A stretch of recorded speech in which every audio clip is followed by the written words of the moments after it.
اللہ نے ہم اور آپ کو جو نفس دیا ہے نا، اس نفس کی 3 قسمیں قرآن میں اللہ تعالیٰ نے بیان کی۔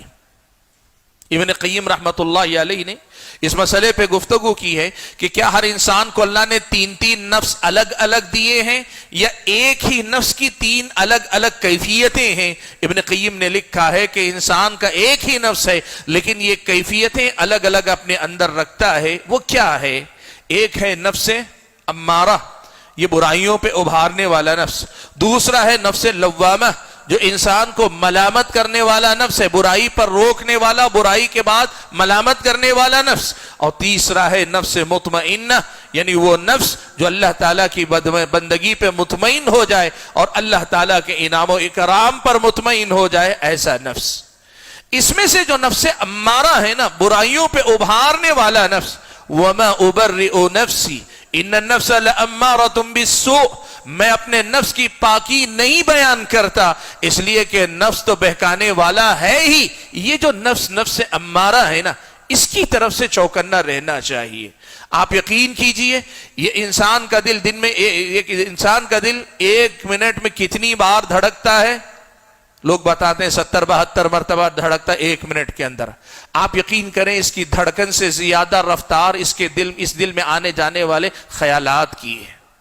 ہمارا اور آپ کا دل 1 منٹ میں 70-72 مرتبہ شاید دھڑکتا ہوگا، جو ظاہری دھڑکن ہے، لیکن اس دل میں جو خیالات آتے جاتے ہیں ان کی رفتار اس سے کہیں زیادہ تیز ہے۔ اور یہ تیز رفتاری کے ساتھ آنے جانے والے خیالات میں یہ برائی کی طرف ابھارنے والا نفس، یہ برائی کی طرف دعوت دینے والے جذبات، یہ برائی کی طرف کھینچنے والی باتیں یقین مانے بہت زیادہ ہیں۔ اور یہ ہم میں سے ہر آدمی اپنے نفس کے بارے میں جانتا ہے۔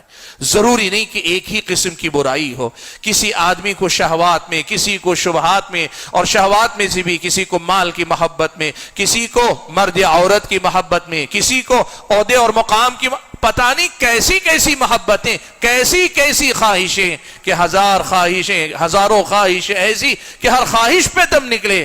بہت نکلے میرے ارماں مگر پھر بھی کم نکلے۔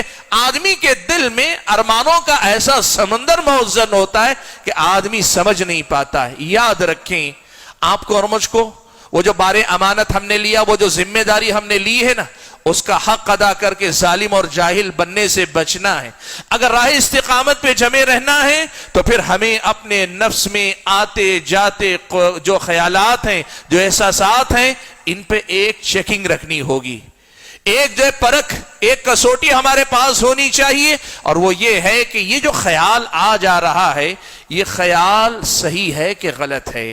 کیا ایسا سوچنا، ایسا سمجھنا میرے خیالات اور میرے احساسات کتاب و سنت کی تعلیمات کے مطابق ہیں کہ نہیں ہیں؟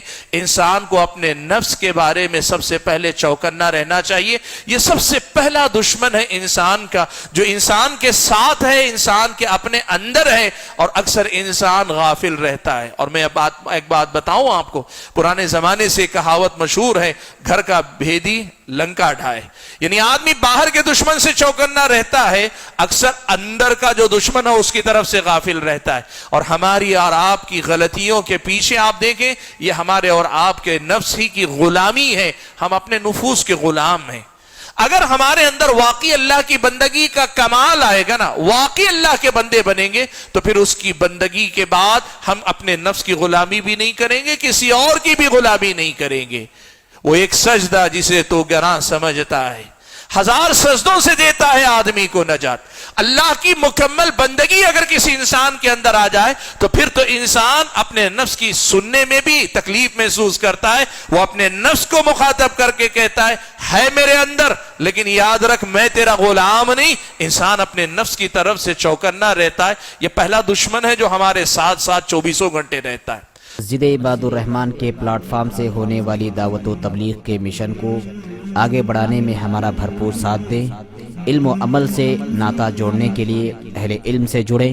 مسجد عباد الرحمن کے یوٹیوب چینل کو سبسکرائب کریں اور آگے شیئر کرنا ہرگز نہ بھولیں۔ فجزاکم اللہ